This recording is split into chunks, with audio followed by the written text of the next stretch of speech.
Merci beaucoup. Jërëjëf.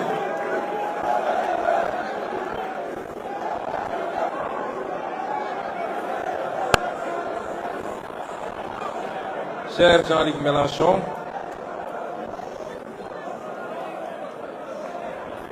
vous et toute votre délégation de la France insoumise, j'allais dire votre illustre délégation,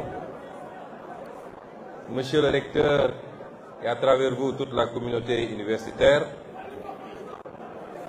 chers étudiants, chers invités, je disais hier au président Mélenchon, et je préfère l'appeler président, que je n'ai ni son éloquence ni son art oratoire, et c'est pourquoi probablement je vais me cantonner à mon texte. Pour ne pas risquer de me perdre, j'aurai moins tendance à l'articulation physique, pour la simple raison que désormais nous avons un pays à transformer et je peux assurer tout le monde que nous allons transformer ce pays.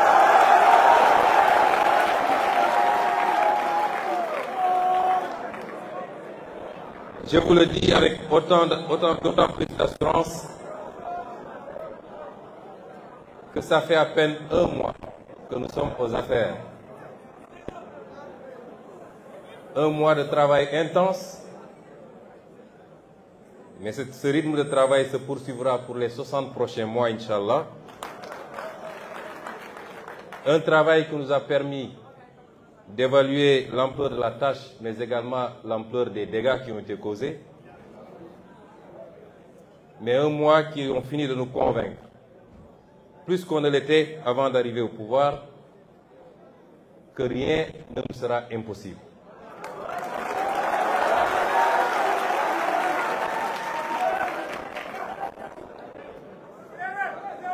Je parle avec beaucoup de calme également parce que, au-delà d'un pays à transformer, et nous le ferons, nous avons un continent à inspirer.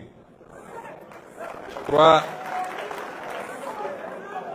crois que nous l'avons jusqu'à présent inspiré dans le parcours combattant que nous avons eu en tant qu'opposants politiques. Il nous faut inspirer ce continent désormais par notre capacité à faire de ces responsabilités qui nous ont été confiées œuvre utile pour le peuple sénégalais et pour les peuples africains.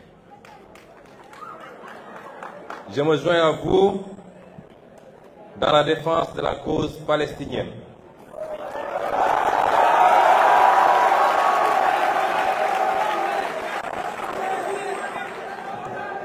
Peuple aujourd'hui massacré dans l'indifférence totale de toute la communauté dite internationale. Le Sénégal a toujours eu une position et continue à la maintenir. Et ce n'est pas pour rien que depuis la création du Comité pour la défense des droits inaliénables du peuple palestinien, ce comité est présidé par le Sénégal. Son Excellence le Président Bassirou Diomaye Diakhar Faye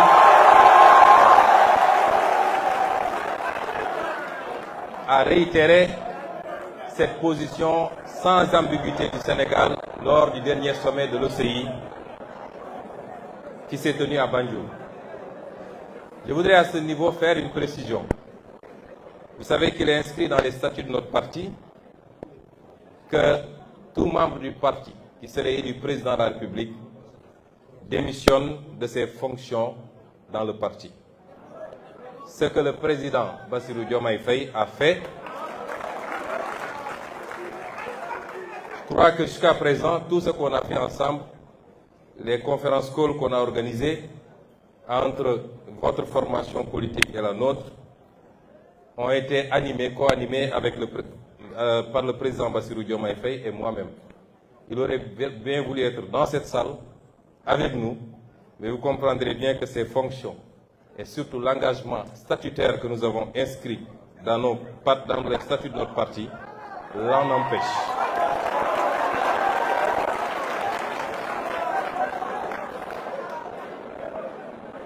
les lignes que je vais lire tout à l'heure, Monsieur le Président Mélenchon, ont été rédigées le 26 juillet 2023, c'est-à-dire 2 jours avant mon arrestation ou mon kidnapping, comme je l'appelle.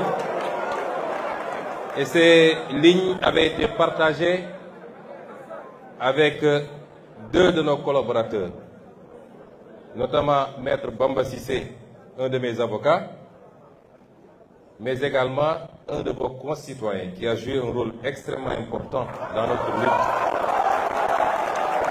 Je veux nommer M. Juan Branco.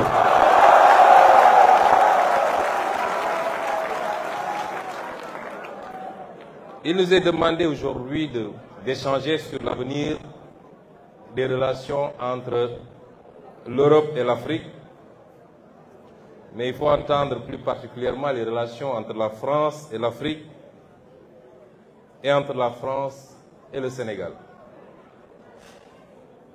Les liens qui unissent nos continents sont empreints d'une histoire complexe, façonnée par des récits entremêlés de souffrances et d'aspirations. Il est très difficile de parler de l'avenir sans faire de temps en temps quelques incursions dans un passé qui n'est pas forcément reluisant. L'Afrique, berceau de l'humanité, a été trop souvent le théâtre d'une exploitation injuste, dictée par des intérêts extérieurs. Aujourd'hui, nous nous trouvons à un tournant décisif où la nécessité de réévaluer ces schémas historiques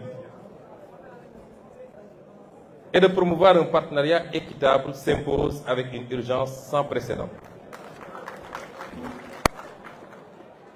Je saisis cette tribune pour souligner l'impératif d'adopter une approche nuancée et inclusive dans notre analyse des relations Afrique-Europe. Trop souvent, les discours simplistes occultent la richesse des interactions passées et présentes entre nos continents. Reconnaître les erreurs du passé, tout en saisissant les opportunités de collaboration future, constitue un impératif moral et politique. Nous devons également faire preuve de clairvoyance face aux défis contemporains qui jalonnent nos échanges intercontinentaux. Des enjeux cruciaux tels que la migration, le commerce équitable, sans oublier la problématique des accords de partenariat économique, la lutte contre le racisme, la sécurité, le transfert de technologies et la lutte contre le changement climatique requièrent une approche concertée et résolue, et seule une volonté commune de dialogue et de partenariat authentique permettra de surmonter ces défis et de construire un avenir meilleur pour nos peuples. Cela, Monsieur le Président, suppose un dialogue franc, fondé sur le respect mutuel et la reconnaissance des aspirations légitimes de chaque nation à la souveraineté et au développement durable. Je tiens à saluer la présence distinguée de cette délégation de la France insoumise sous votre direction. Messieurs, Mesdames, nous sommes les architectes de notre destin commun. Ensemble, nous avons le pouvoir de bâtir un avenir où les relations entre l'Afrique et l'Europe seront fondées sur la justice, la solidarité et le respect mutuel. Permettez-moi également de souligner l'importance, au-delà des politiques, du rôle que les intellectuels, les artistes, les sociétés civiles et les diasporas doivent jouer dans cette dynamique de partenariat et de coopération. Les intellectuels, en tant que gardiens du savoir et de la pensée critique, ont la responsabilité de stimuler les débats et de proposer des idées novatrices pour façonner un avenir commun. Les artistes, par leur créativité et leur expression, ont le pouvoir unique de transcender les frontières et de créer des ponts entre les cultures. Leur art peut servir de langage universel pour promouvoir la compréhension mutuelle et encourager l'empathie entre les peuples africains et européens. Les sociétés civiles, en tant que voix de la conscience collective, sont les garantes des droits humains, de la justice sociale et de la démocratie. Leur engagement actif peut contribuer à renforcer la transparence et la responsabilité dans les processus décisionnels, garantissant ainsi que les intérêts des citoyens sont au cœur des relations Afrique-Europe. Enfin, les diasporas africaines, en Europe comme ailleurs, constituent des ponts vivants entre nos continents. Leur contribution économique, culturelle, sociale offre des opportunités uniques de renforcer les liens entre nos sociétés. Ensemble, nous pouvons construire un avenir où la coopération, le respect mutuel et la solidarité sont les maîtres mots de nos relations. Cela nécessite un engagement collectif et une volonté inébranlable de travailler ensemble pour relever les défis communs et saisir les opportunités qui se présentent. Ceci dit, les relations entre l'Europe et l'Afrique, les relations entre la France et l'Afrique, particulièrement celles entre la France et le Sénégal. Parce que quand on parle des relations entre les pays qui avaient été colonisés par la France, quand il est question de leurs relations avec l'Europe, il faut beaucoup plus sous-entendre leurs relations avec la France, qui continue à être un écran et une courroie, une piste de transmission sur toute l'Europe ou tout le reste de l'Europe, y compris dans les instances européennes. Ces relations n'ont pas été toujours fondées, assises sur l'égalité, sur l'équité, sur le respect mutuel.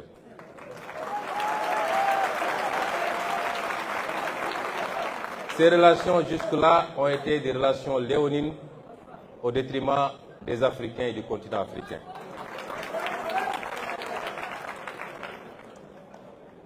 On oublie seulement une chose, c'est qu'une grande partie de l'argent qui est dans le porte-monnaie, dans notre porte-monnaie, ça s'entend du porte-monnaie des Occidentaux, des Européens en particulier, vient précisément de l'exploitation, depuis des siècles, de l'Afrique. Pas uniquement, mais beaucoup vient de l'exploitation de l'Afrique.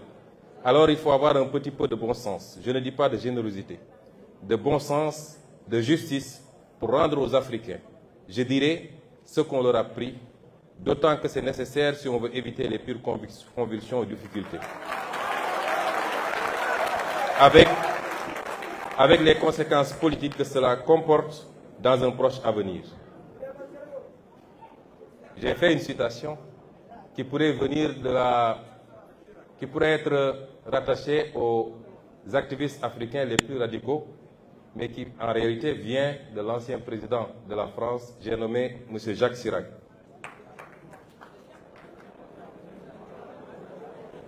Ça étonne plus d'un, et je crois que M. le président Mélenchon lui-même n'en est pas informé. Et c'est une reconnaissance certes tardive, mais qui établit une vérité historique, celle de l'exploitation pendant des siècles et avec des manières différentes d'un continent par un autre qui a pu justifier une grande partie de la richesse de l'un de ces continents au détriment de l'autre. Les relations entre l'Occident et l'Afrique, évidemment, sont faites de plusieurs siècles d'histoire, d'une singulière ambivalence. Celle entre la France et le Sénégal n'en déroge pas.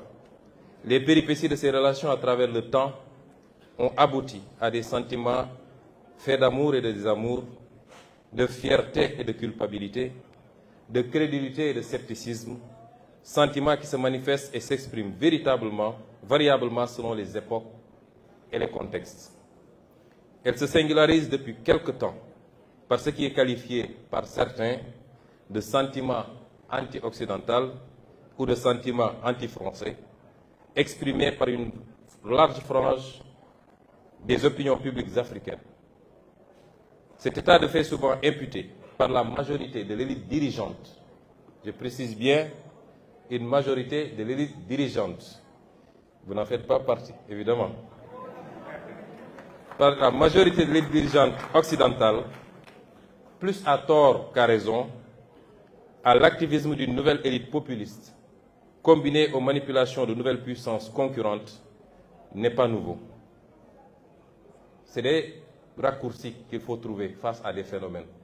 Et le raccourci qui a été trouvé pour expliquer ce sentiment, c'est que les Africains seraient manipulés par de nouvelles puissances, la Russie, la Chine, et j'en passe, que nous avons dépassé l'époque où les Africains pouvaient se faire manipuler par quelques peuples par quelques régimes.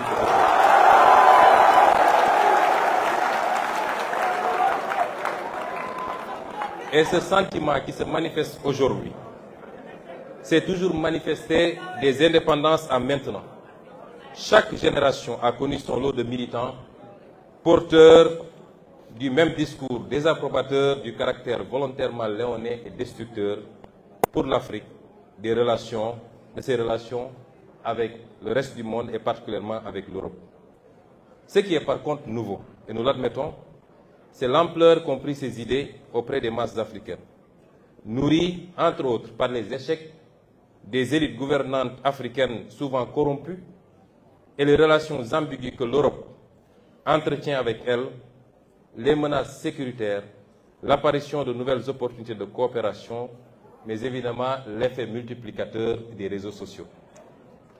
Aujourd'hui, l'Afrique, la majorité de ses élites, sa jeunesse, sa diaspora et ses masses populaires ont beaucoup évolué. L'Occident l'a-t-il suffisamment compris? Ou est-il encore figé dans une version focardienne de ses relations avec l'Afrique? Avec la France, par exemple, j'ignore pas que nous, notre mouvement politique, quand je dis la France, je parle de ceux qui gouvernent aujourd'hui la France. Je parle du président Macron et de son régime. Nous ne parlons pas du peuple français avec lequel nous n'avons aucun problème et avec lequel nous sommes liés par une longue et riche histoire.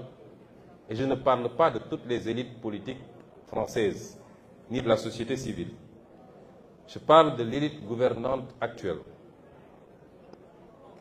Cette France, je n'ignore pas que, pour elle, nous avons été, et peut-être nous le sommes encore, malgré notre élection démocratique par le peuple sénégalais, dépeints sous les traits d'un mouvement et d'un leader terroriste, islamiste, violent, populiste, anti-occidental, pro-russe.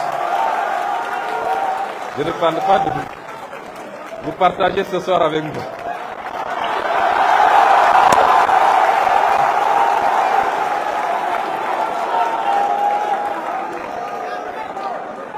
Il est évident, M. Mélenchon, que je ne m'en plains pas, puisque le français bon chose que vous êtes n'échappe pas à cette catégorisation. La vérité, c'est que beaucoup de gouvernants européens, et singulièrement français, s'accommodaient mal de notre discours politique souverainiste et se fixaient comme objectif de l'entraver. C'est ce qui explique certainement leur mutisme approbateur face à la sanglante persécution du régime du président Macky Sall contre notre parti politique et ses militants.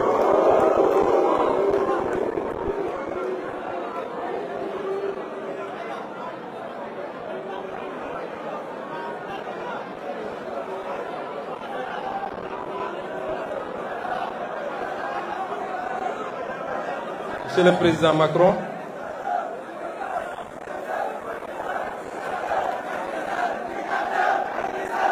je voulais dire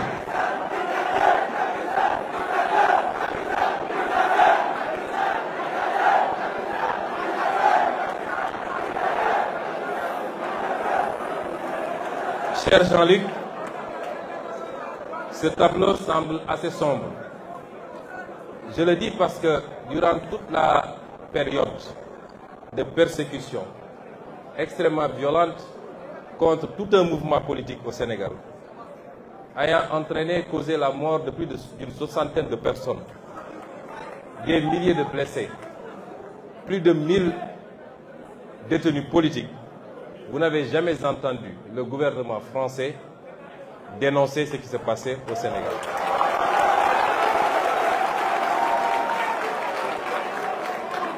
Vous n'avez jamais entendu l'Union européenne dénoncer ce qui se passe au Sénégal.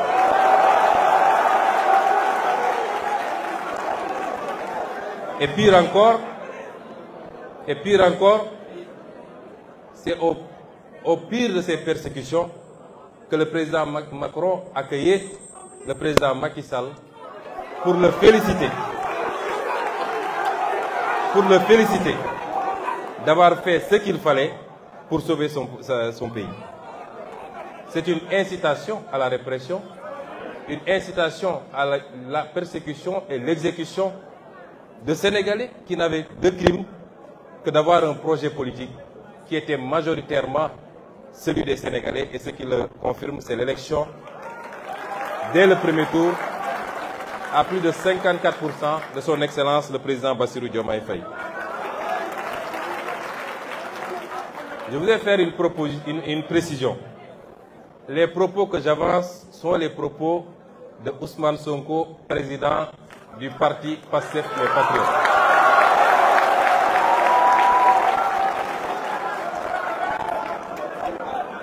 Il est évident que notre posture actuelle, consistant au fait que nous avons à conduire les destinées de ce pays qu'est le Sénégal, nous amènera à collaborer avec tous les États du monde, y compris l'État français, et donc le gouvernement de M. Emmanuel Macron. Mais je peux également assurer que les postures et les positions que nous avons défendues jusqu'à présent en tant qu'opposants seront exactement les mêmes aujourd'hui que nous travaillons.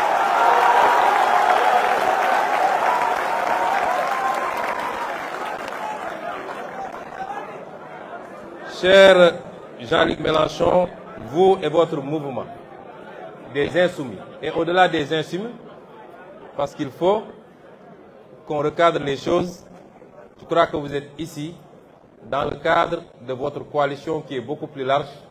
Et il y a ici des élus qui ne sont pas membres des Insoumis, mais qui font partie de votre coalition un peu plus large. Mais je dirais, vous et votre mouvement, vous nous avez dit hier que vous ne vouliez pas que par votre silence sur ce qui se passait ici au Sénégal, que ce silence soit le prétexte d'une généralisation de cette perception à toute l'élite politique française et au-delà à tout le peuple français. Que vous vouliez être par votre engagement, non pas aux côtés de Pastef et du peuple sénégalais, mais par la défense de la démocratie et de la vérité, vous vouliez être cette autre voix de la France. L'accueil qui vous a été réservé ici au Sénégal doit vous rassurer que vous avez été cette autre voix de la France que nous avons entendue. Et au nom de tout le peuple sénégalais, je vous dis merci.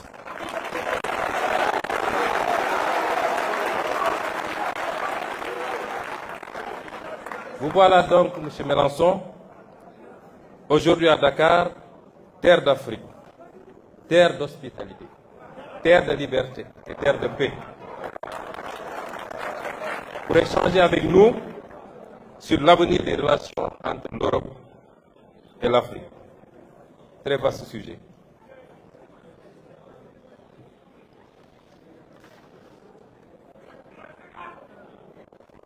Cette relation que j'ai décrite plus haut, jusqu'à présent, s'est passée comme nous connaissons. D'abord, par le passage à la douleur, douloureuse épreuve de la traite négrière. Ensuite, la colonisation que nos pays ont vécue. Et aujourd'hui, ce qu'il est convenu d'appeler entre guillemets la néocolonisation. Beaucoup plus vicieuse, beaucoup plus pernicieuse, mais beaucoup plus impactante certainement sur le sort de nos populations. Et pourtant, nous y avons presque cru lorsque le président Macron déclinait la nouvelle doctrine africaine de l'Élysée. Cette nouvelle doctrine qui devait consister au refus de tout soutien politique à des régimes autoritaires et corrompus. Ce n'est pas ce qui s'est passé au Sénégal.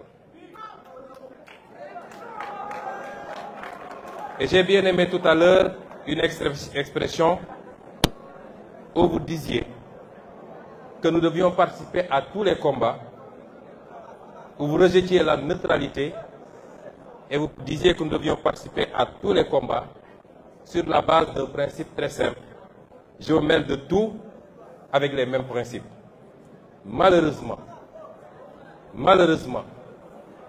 l'Occident et l'Europe très prompte à donner des leçons et à se mêler de tout, ne se mêlent pas. Ceux qui aujourd'hui condamnent des régimes considérés comme des régimes militaires ou dictatoriaux sont pourtant enclins à aller dans d'autres régimes qui ne sont pas démocratiques lorsque leur intérêt s'y trouve pour négocier du pétrole ou des marchés. Est-ce qu'à partir de ce moment, papa, les problèmes internes au pays doivent être réglés par les citoyens de ces pays? Certes, il y a eu des coups d'État. Et certes, personne n'encourage la commission de coup d'État. Mais je refuse d'être ceux qui analysent les symptômes et qui refusent d'analyser les causes réelles.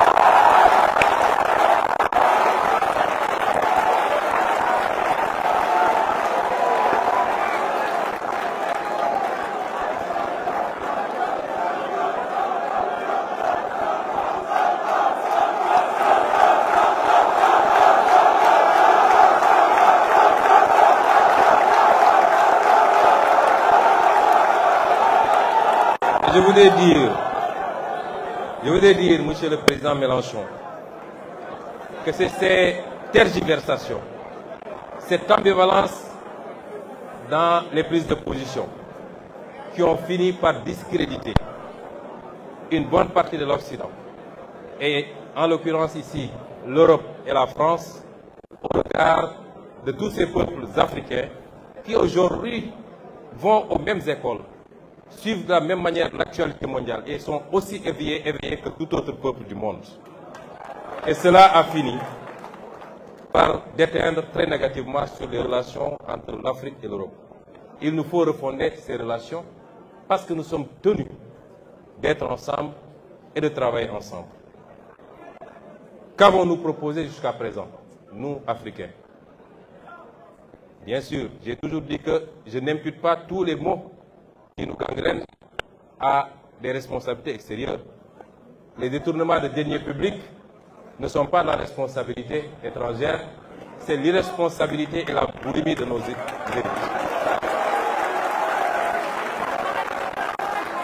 Les mauvais choix de politique publique, même s'ils sont dictés par des institutions internationales, ne sont que de la responsabilité de nos propres élites. Je puis vous assurer que personne, rien ni personne, aussi bien dans le cadre bilatéral que multilatéral, ne nous imposera à nous, les politiques de personne.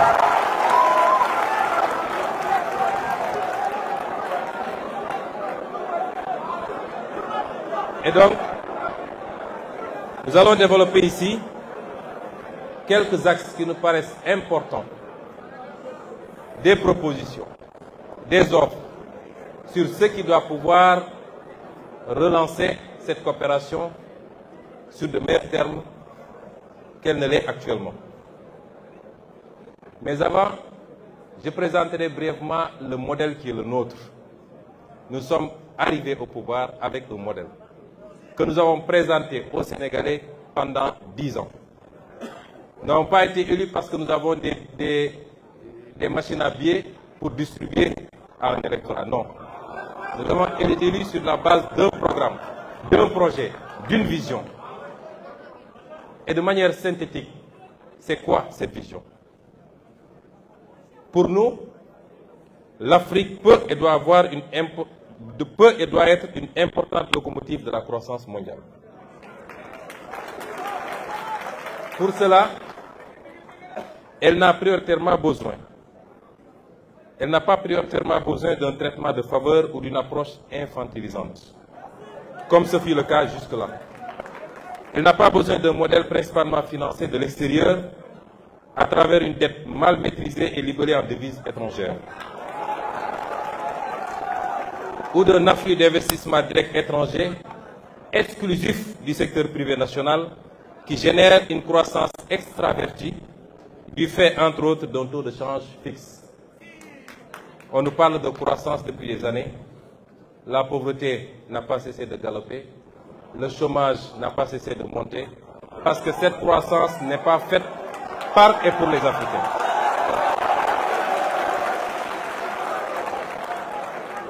Tel est le schéma auquel est soumis le continent africain, et le Sénégal en particulier, par le libéralisme ambiant qui les a réduits à un statut de marginaux dans leur propre continent.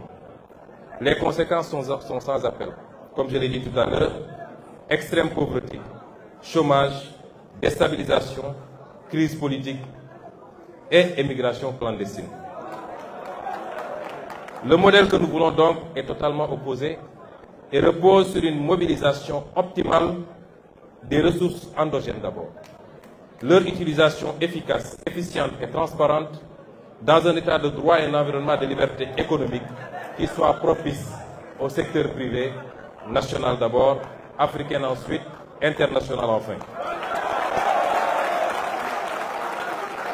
Et ce modèle permettrait aux petites et moyennes entreprises africaines d'être les porteuses de la croissance par leur inclusion financière dans une monnaie compétitive qui ne soit pas arrimée.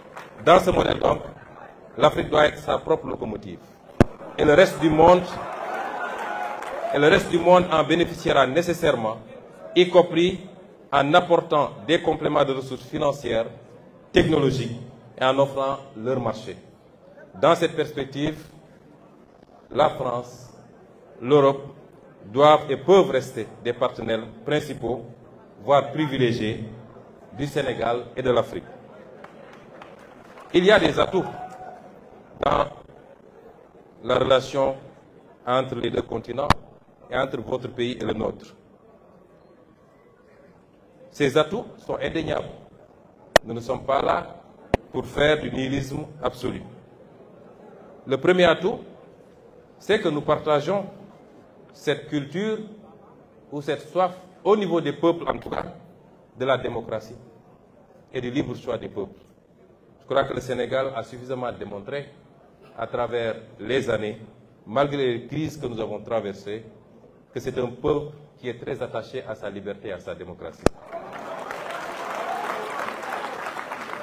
Nous partageons également une histoire. Le Sénégal, la France, l'Afrique, l'Europe, c'est plusieurs siècles d'histoire dont les vestiges architecturaux sont encore très visibles dans tous les pôles urbains du pays. Des siècles d'histoire traversés d'épreuves, douloureuses, subies ou partagées, mais qui ont créé également un lien à nul autre comparable. Nous partageons également la langue, vous en avez parlé, au point de dire que cette langue appartient à ceux qui la parlent et qui sont majoritairement sur le continent africain. Nous partageons cette option sous réserve de notre option également ferme de travailler à la promotion et au développement de nos langues nationales.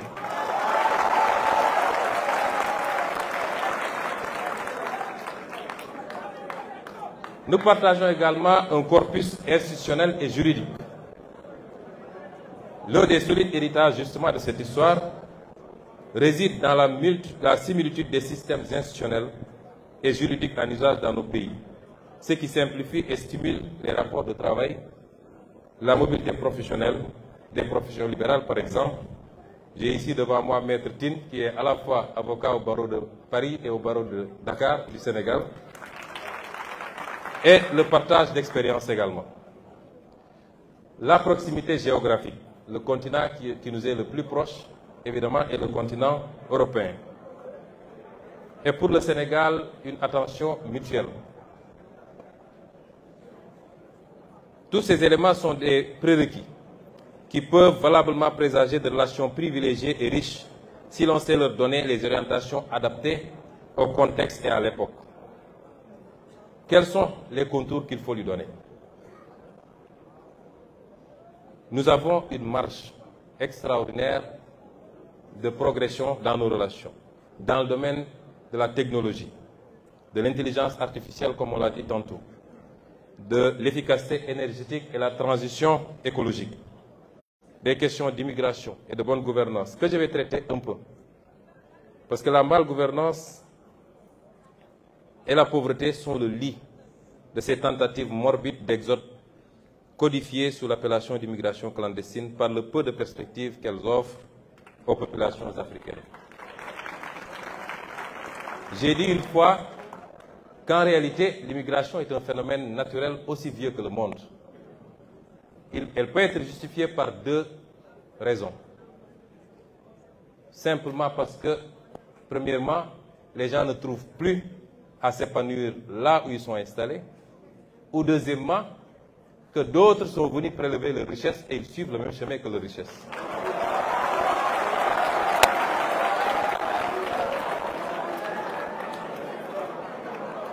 Et je persiste encore à dire à cette jeunesse que malgré tout, la solution ne se trouve pas dans l'immigration.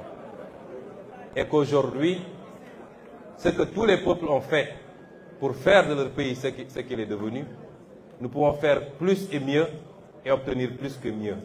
Notre challenge se trouve ici, en Afrique. La question monétaire, qui est une question qui nous semble fondamentale. Parce que, M. Mélenchon, nous avons, comme je l'ai dit, un pays à transformer. Et cette extraordinaire jeunesse que vous voyez, et c'est pourquoi le plus difficile, ce n'est pas d'avoir un programme avec des axes que nous ferons ceci dans l'agriculture, ceci dans l'industrie, ceci dans la fourniture des biens et services de première nécessité pour nos pays. Le plus difficile, c'est d'aller chercher les moyens là où ils sont.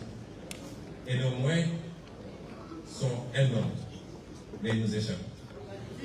Et nous allons les chercher là où ils sont.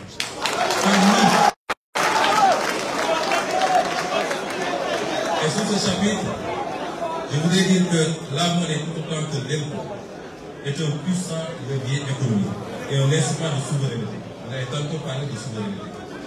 On ne peut pas en passer, imaginer une seconde que la France puisse avoir une monnaie qui ne lui appartient pas véritablement. Aucun État digne de ce nom ne doit sous-traiter sa monnaie. Et en guise d'exemple, le général de Gaulle, qu'il avait si bien compris qu'à la veille du débarquement de Normandie, lorsque Winston Churchill lui fit part de l'intention des Américains d'imposer à la France,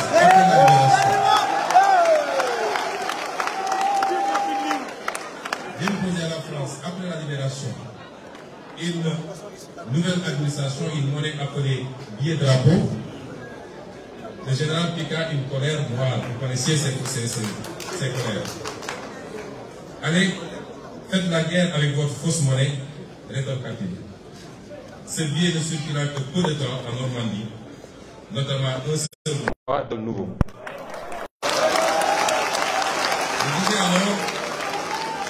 Je disais alors que nous optons sans équivoque pour une sortie prudente de ce système exemple, car les banques centrales ayant peur de toute initiative de change pour maintenir ce taux de réserve, compriment nos économies et réduisent l'activité interne par une limitation des émissions monétaires.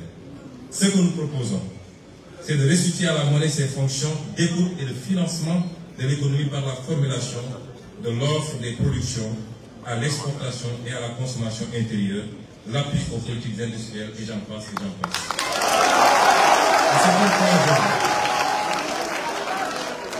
Et c'est pourquoi aujourd'hui, dans notre option, de renforcer notre marché financier national par divers leviers, parmi lesquels des investisseurs étrangers qui acceptent de combler notre déficit d'épargne pour partir en monnaie locale. Imaginez-vous que les pays africains s'endettent en devises étrangères et donc sont exposés aux fluctuations du marché. Aucun pays africain presque ne peut s'endetter en devises locales.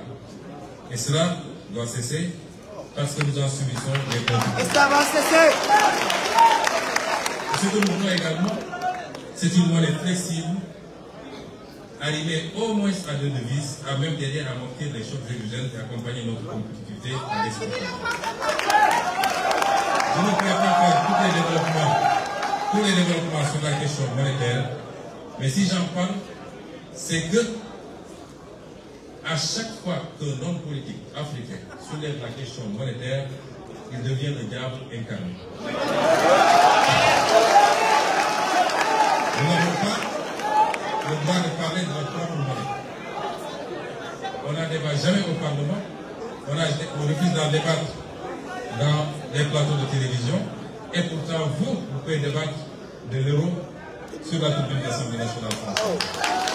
Et c'est pourquoi nous en faisons le débat, nous l'imposons, et je pense que dans le cadre communautaire, en tout cas les derniers développements que nous en avons, nous nous acheminons sûrement vers ces réformes que nous souhaitons pas, qui ne seraient tardées. L'autre élément, c'est la sécurité. La présence de bases militaires étrangères au Sénégal.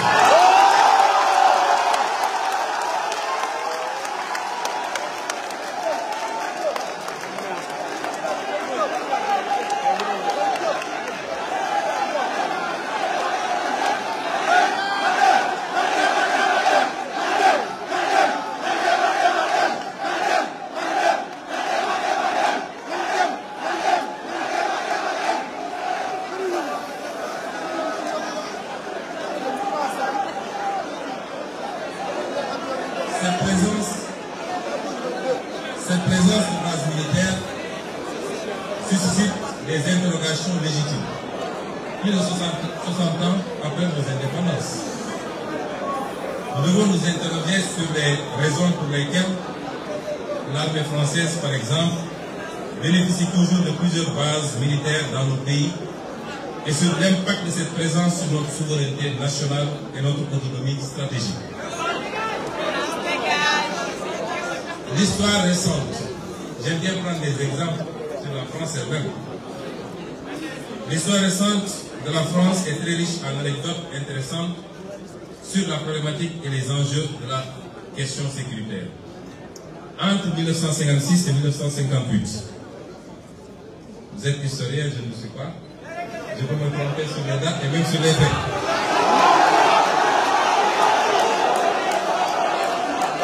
Mais entre 1956 et 1958, c'est-à-dire après la Deuxième Guerre mondiale, les Américains eurent le projet d'installer sur le territoire français un stock d'armes nucléaires et de missiles balistiques. Le projet buta sur la double question du commandement et du contrôle des missiles, dont le déploiement était admis par les militaires français comme un bon moyen d'accroissement du pouvoir dissuasif de l'OTAN. L'armée de l'air de la France jugeait alors inacceptable le principe selon lequel des escadrons de missiles balistiques resteraient sous commandement américain. Ces unités devaient impérativement être sous commandement national. Dès son arrivée au pouvoir, le général de Gaulle, encore lui, lors de la réunion de défense du 7 juin 1958, avisa que ces armes devront être obligatoirement sous contrôle français et que la France réclame le droit de donner son avis dans le déclenchement d'une éventuelle guerre nucléaire, toute condition jugée excessive par les Américains au point qu'un accord n'ait pu être conclu. Deuxième exemple, en mai 1966, le général de Gaulle engagea la France à se retirer du commandement intégré de l'OTAN, qui disposait alors d'une dizaine de bases militaires en France. Et la conséquence, nous la savons. Et justifia cette décision par la volonté de la France de disposer d'elle-même, volonté qui est incompatible avec une organisation de défense dans laquelle elle est subordonnée. Je réitère ici la volonté du Sénégal de disposer de lui-même, laquelle volonté est incompatible avec la présence durable de bases militaires étrangères au Sénégal. Ceci ne remet pas en question les accords de défense. Nous entretenons les accords de défense avec beaucoup de pays, les États-Unis, la Grande-Bretagne, la Chine même, beaucoup de pays. On peut avoir des accords de défense sans que cela ne justifie que le tiers de la région de Dakar soit occupé aujourd'hui par des garnisons étrangères.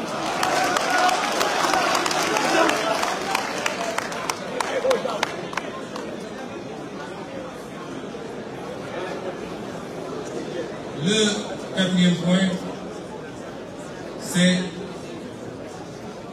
le juste gain sur nos propres ressources naturelles. Nous l'avons dit plus haut, le modèle que nous voulons pour nous repose sur une mobilisation optimale des ressources endogènes. Nous disons merci à tous nos partenaires. L'Union européenne est le premier en matière d'aide au développement. 51% d'aide au développement vient de la zone Union européenne, dont 20% de l'Union elle-même et les 80% des cadres bilatéraux. C'est une bonne chose.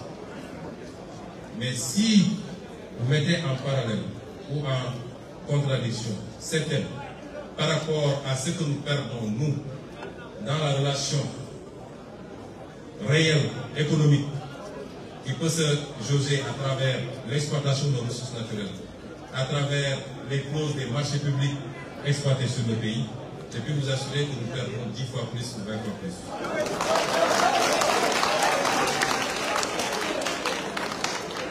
Et c'est pourquoi nos partenaires doivent comprendre que c'est là la seule issue.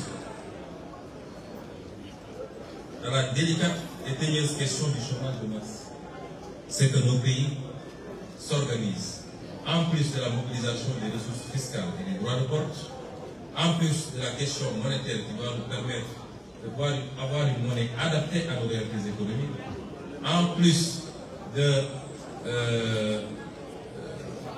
du travail qu'il faut faire sur la réduction du train de vie de l'État et la lutte contre la corruption qui nous fait perdre énormément, c'est aussi la renégociation de toutes les conventions qui ont été signées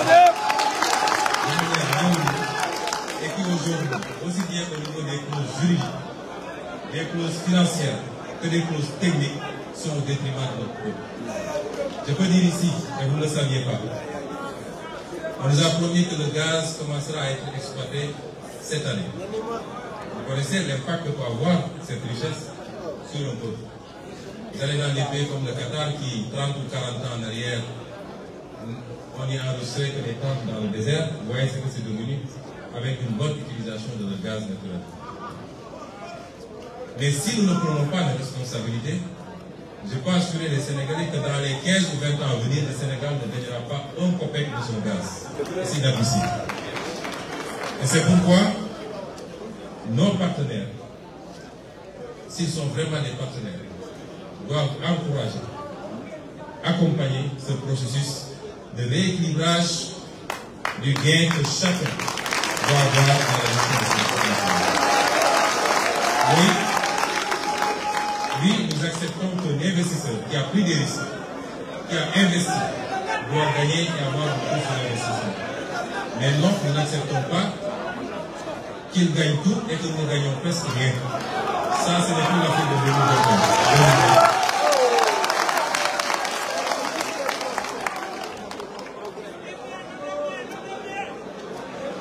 J'aimerais terminer par le dernier point.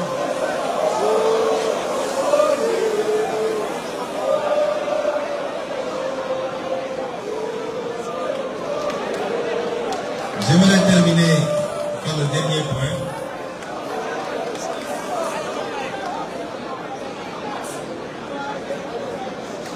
Nous disions hier, disais-moi, que nous avons énormément de convergence.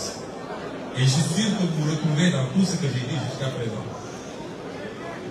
Je suis moins sûr que vous allez vous retrouver dans ce que je vais dire maintenant. Mais on ne peut pas avoir une convergence parfaite, ça n'existe pas. Même entre nous, Sénégalais, entre nous, dans le cadre de notre parti, le PASTEF, nous n'avons pas une convergence parfaite. Et j'aimerais terminer sur un point qui relève beaucoup plus des aspects culturels, sur lesquels les échanges doivent être plus longs du moins. Sur l'aspect culturel, qui relève souvent de la foi et qui déclenche beaucoup de passion. Chaque peuple doit se donner les moyens de respecter les autres peuples dans leurs croyances et leurs convictions.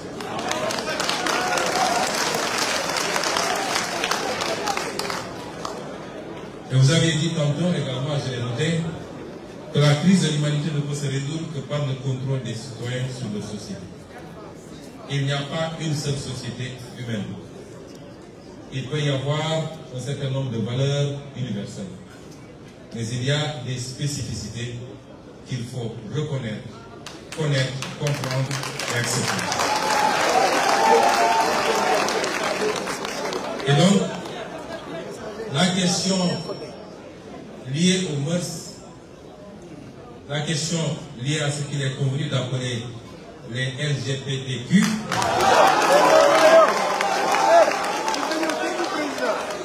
risque d'être le prochain casus belli entre le monde occidental et le reste du globe terrestre si elle continue à être posée de cette façon.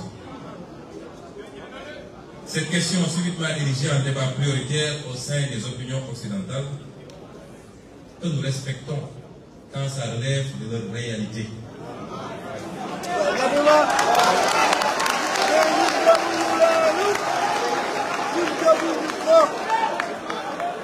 Et cette question corrélée à celle des nouveaux droits tels que ceux liés au genre cristallise énormément de passion et d'incompréhension quand elle met face à face des cultures, des civilisations et des systèmes politiques à la vision diamétralement opposée sur la question. D'aucuns même lient l'exacerbation de ce qui est perçu comme un sentiment anti-occidental dans beaucoup de parties du monde, non pas aux divergences politiques et économiques, mais plus à une certaine propension de ce dernier à essayer d'imposer sa vision et ses pratiques sur des aspects qui relèvent des réalités sociales et sociologiques ancrées et donc du dogme et de la passion.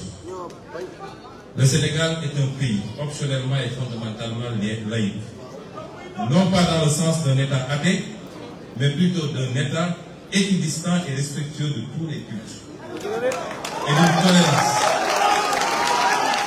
d'une tolérance sociale, religieuse, ethnique et raciale universellement saluée et donnée en exemple. Rien ni personne ne remettra en cause ce modèle séculaire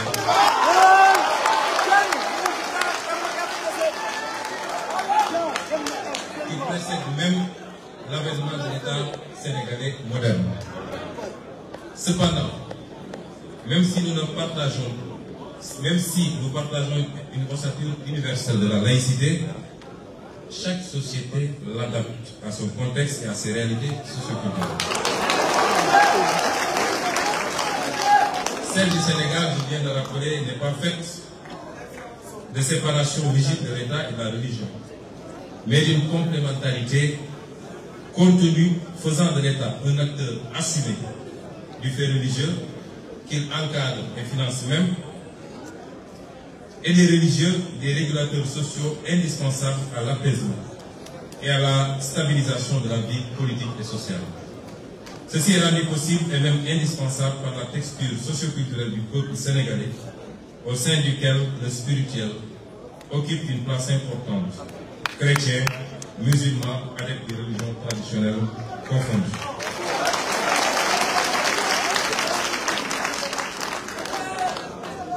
Président Mélenchon, c'est ce modèle qui explique en partie le statut exceptionnel du Sénégal et qui lui a permis de demeurer un niveau de stabilité tout juste troublé par quelques revendications irrédentistes dans le Sud. Il est alors évident que les velléités extérieures de nous imposer, encore une fois, l'importation de modes de vie et de pensée contraires à nos valeurs risque de constituer un nouveau casus belli. La question du genre, par exemple, revient régulièrement dans les programmes de la majorité des institutions internationales et dans les rapports bilatéraux, même souvent comme une conditionnalité pour différents partenariats financiers.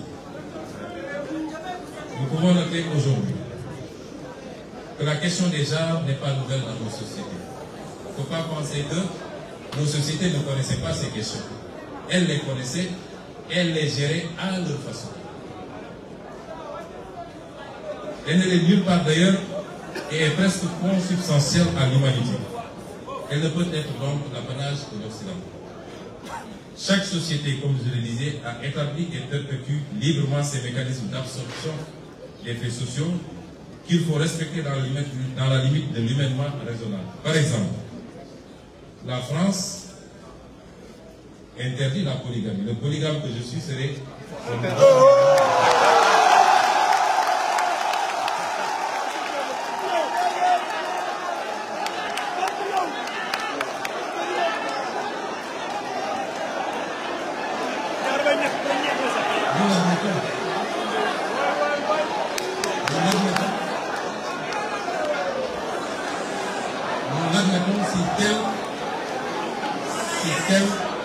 et la culture, le mode de vie de la France et de l'Europe. La France particulièrement, et de tout le monde occidental, et je vous félicite et vous encourage parce que vous êtes l'un des rares hommes politiques français qui le dénoncent, la France fait de la stigmatisation d'une religion, en l'occurrence musulmane, son exercice favori, au point d'interdire à les musulmans de s'habiller comme les musulmans.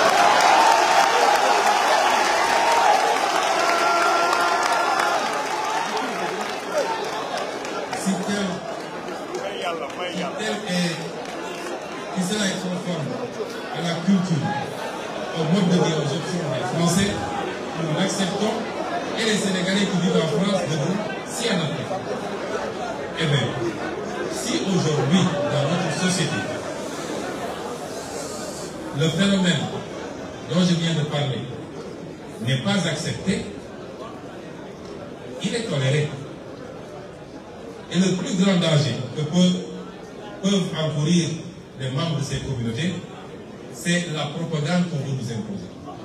Parce que depuis l'aube des temps jusqu'à présent, les sociétés ont vécu avec ces phénomènes et il n'y a jamais eu de persécution, ni ici au Sénégal, ni nulle part en Afrique. Jamais vu de persécution contre ces communautés. Chaque peuple a connu ces phénomènes au point de lui trouver des concordances sémantiques. Ici au Sénégal, on dit Bourguigé. Ce n'est pas comme du ciel, c'est parce que ça existe. Mais nous l'avons géré et nous continuons de le gérer à notre façon et selon nos réalités socioculturelles. Et c'est pourquoi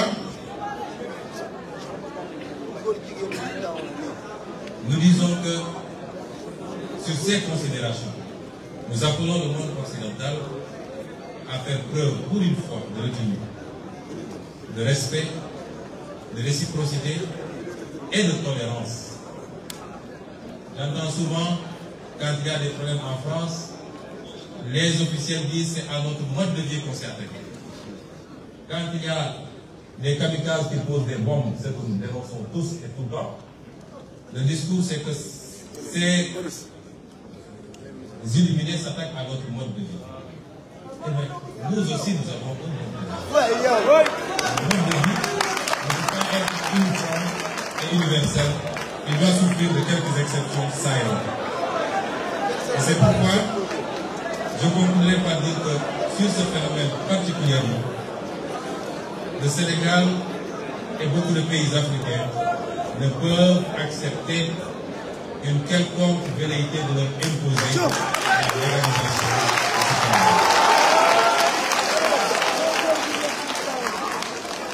Pour conclure, je dirais à monsieur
Mais pour que cela se fasse, nous souhaitons au peuple français et pour le peuple français que des voix comme celle de M. Jean-Luc Mélenchon soient entendues.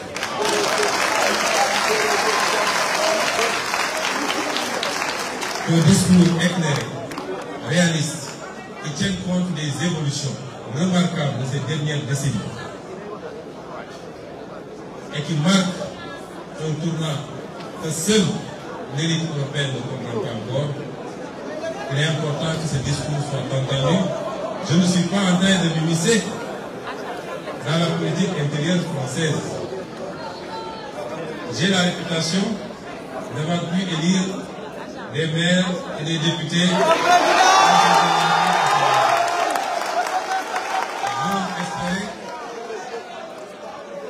C'est exagéré, je n'ai élu personne. C'est le fruit d'un travail collectif acharné.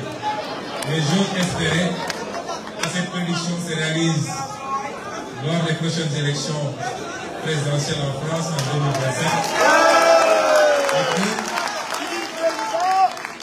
Et que les insoumis puissent être nos correspondants à partir de ce moment pour qu'ensemble nous puissions faire des pas importants pour le gouvernement. Je vous remercie.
Excusez-moi.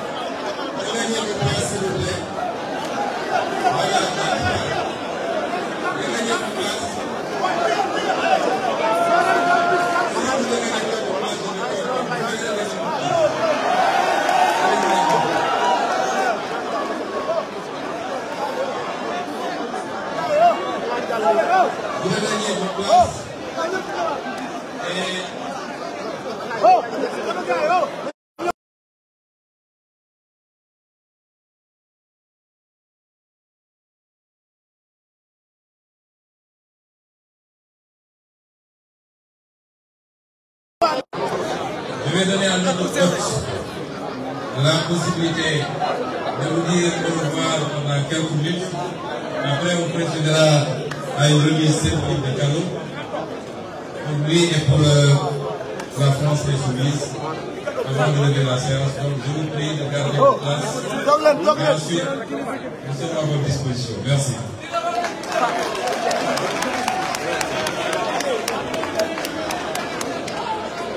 Mesdames, Messieurs, je vous remercie pour l'invitation. Merci, Monsieur le Président, de nous donner l'occasion de dire encore quelques mots. Mais je ne serai pas l'homme que je suis si je ne répondais pas franchement et directement aux questions qui ont été soulevées par le Président. Je voudrais vous dire sur des sujets qui m'ont paru être délicat pour nous. En ce qui concerne la présence militaire des Français,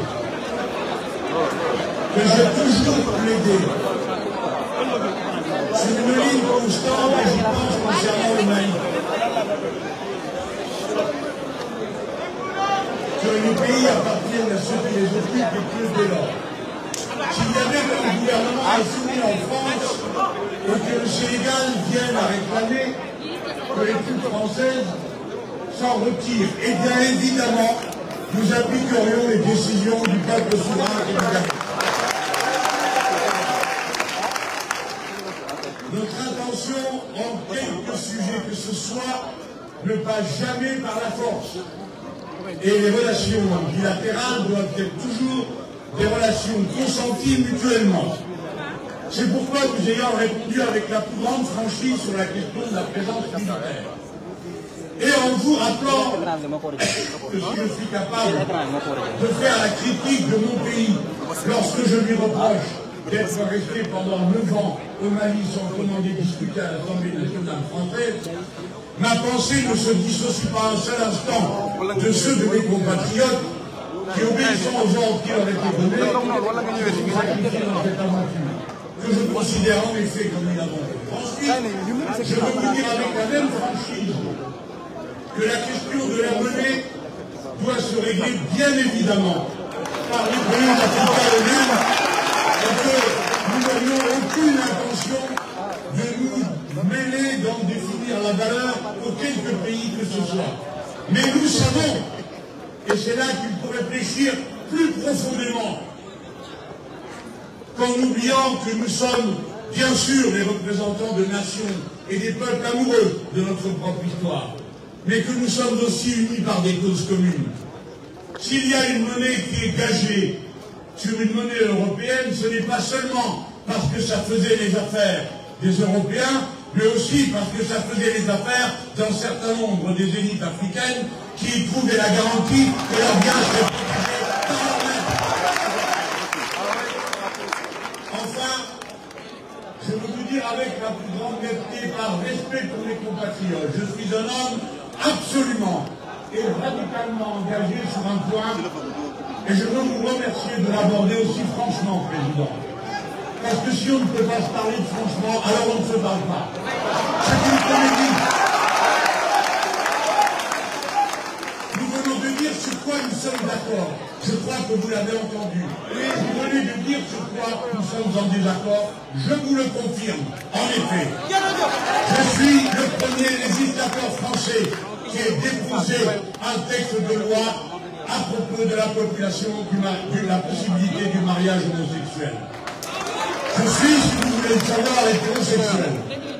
Mais j'ai pensé que cette liberté d'amour devait être ouverte à tous ceux qui voulaient en bénéficier. Et c'est pourquoi je vous dis, les yeux dans les yeux, que j'assume la position politique que je vous. Et je ne chercherai pas à vous l'imposer.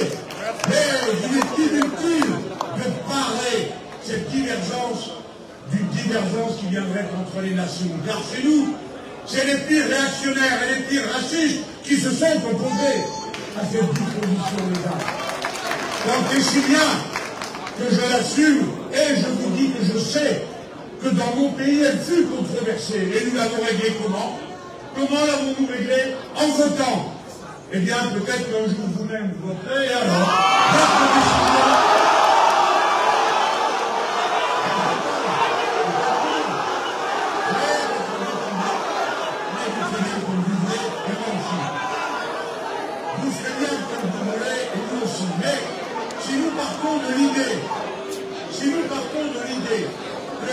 Chacun ayant sa culture, ses traditions. Nous devrions toutes les regarder du même œil, alors je dois aussi vous dire que je ne suis pas d'accord. Bien sûr, pour terminer sur le sujet, je sais que les Français n'ont pas trop de se donner sur la polygamie pour ce qui concerne les pratiques présidentielles. Mais il n'empêche que vous ne pouvez m'empêcher de penser, pour moi, pour mes compatriotes, que nous n'y sommes pas favorables. Et je vous le redis, il n'y aura pas non plus de concession intellectuelle de ma part sur ce sujet avec vous, comme vous n'en avez pas avec moi. Je l'ai entendu assez clairement pour que je puisse m'autoriser dans la même franchise avec vous. Voilà, mesdames, messieurs. Et je vous demande de prendre un instant de recul. Écoutez-moi. Nous venons à cet instant de faire une démonstration. Et vous venez d'en faire une. On peut dialoguer et ne pas être d'accord. On peut dialoguer et être d'accord. Ah ouais. La révolution citoyenne sénégalaise n'a accepté venant ici à l'invitation du pasteur, sachant quel homme je suis et quelle valeur je porte. Et vous m'avez écouté avec bienveillance. Vous venez d'entendre des accords radicaux sur une question. Eh bien, il nous faudra vivre avec. En tout cas, je veux vous dire mon bonheur de vous avoir rencontré. Et moi aussi.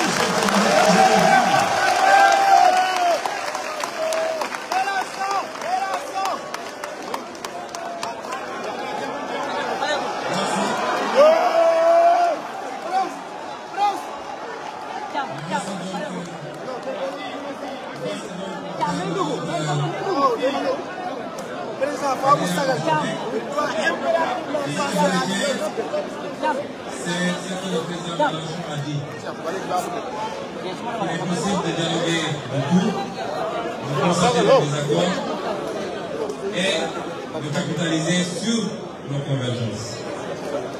Et c'est là où le bas blesse malheureusement. Nous vous concédons votre désaccord sur la polygamie. Ce qui ne nous empêchera pas de débattre à Paris avec les deux dames.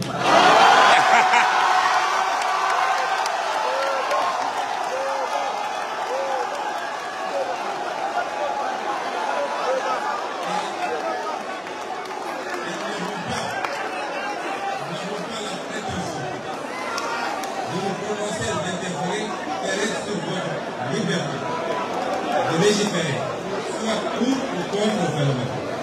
Mais là où on va blesser, c'est que dans le sens inverse, on veut refuser ce droit à nous, sur les aspects où on est en désaccord, de légiférer ou de ne pas légiférer.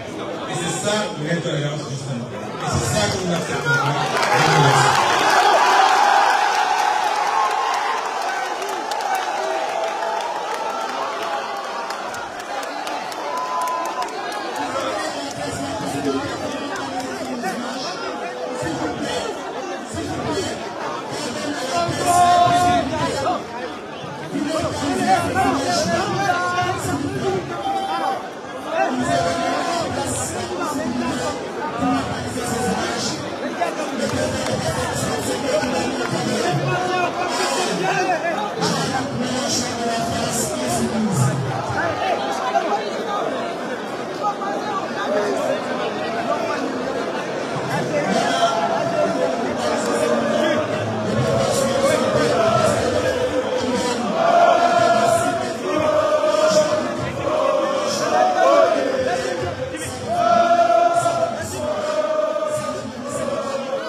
Merci.